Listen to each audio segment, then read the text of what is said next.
All right, guys, it's over. It's finally over. The bleeding stops. The Jaguars.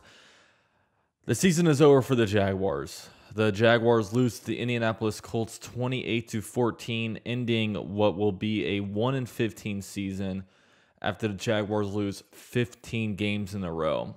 Longest losing streak in franchise history and also the worst record in franchise history.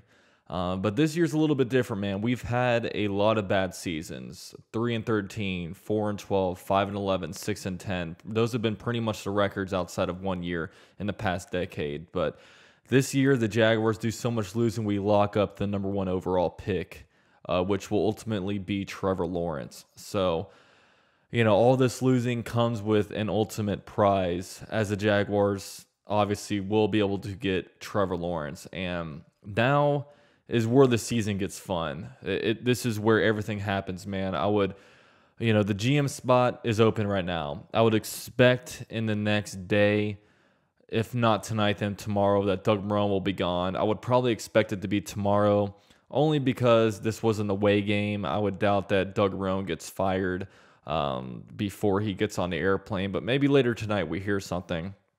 And then obviously the Jaguars go into the year with the head coach job open, GM job open, also have the most cap space in the NFL, and also hold the number one overall pick, 2 first-round picks, 2 second-round picks, 2 fourth-round picks. We have the top pick in each round of the draft. Now that the Jaguars finished as the only 1-15 team, the Jaguars now own the first round pick in every round. So essentially, when day one of the NFL draft is over, the Jaguars will be able to look at everything and really determine who they actually want. So I'm so glad that the season's over, man. It's about to get a lot of fun from here. We'll see what exactly happens with Doug Marrone pretty soon. But I just want to give shout outs to everybody, man. Shout out to everyone that really stuck through this. It was a horrible, horrible year to really be watching the Jaguars, but I assure you guys, man, this was the best thing to happen. I've never gone through a season openly rooting for losses the way I have this season.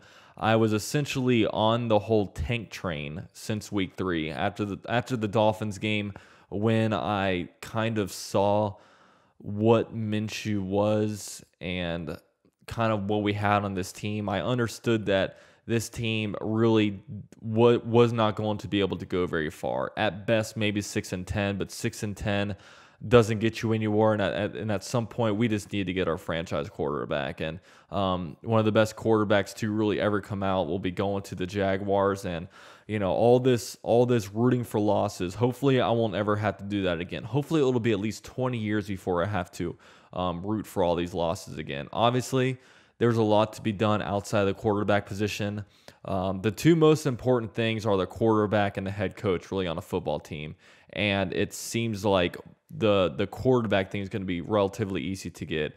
Now this whole entire focus is on Shad Khan. Who is he going to hire? He needs to really hit this one out of park, because we finally need to be able to get a head coach to really elevate this team and give us the return on the draft picks and money that we spend that we really need. So it was tough. I really appreciate everybody for sticking by, but it's a bright future ahead, guys. Very, very bright future ahead, and I'm extremely, extremely excited for it. So I will say I'm doing a call-in show later tonight, probably around I'd say 9:30, 10 o'clock. So it's your guys' opportunity to really voice your opinions on everything. Who you want as a head coach. Is Trevor Lawrence your guy? Maybe you're more of a Justin Fields guy, man. We're airing it all out tonight, so I want to hear from you guys. But like I said, thanks so much for everything, and go Jags.